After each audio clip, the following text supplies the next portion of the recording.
सदर मजलिस बैरिस्टर ओवैसी ने आज सुबह याकूतपुरा असेंबली हलके में अपनी इंतखाबी मुहिम चलाई। इन्होंने भवानी नगर, मौला का चिल्ला, रहमत नगर और अमान नगर ए में डोर टू डोर इंतखाबी मुहिम चलाई है।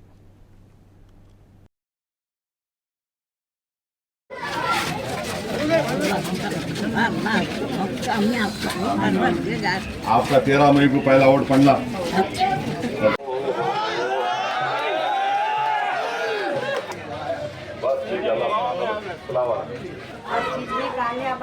आमीन आमीन।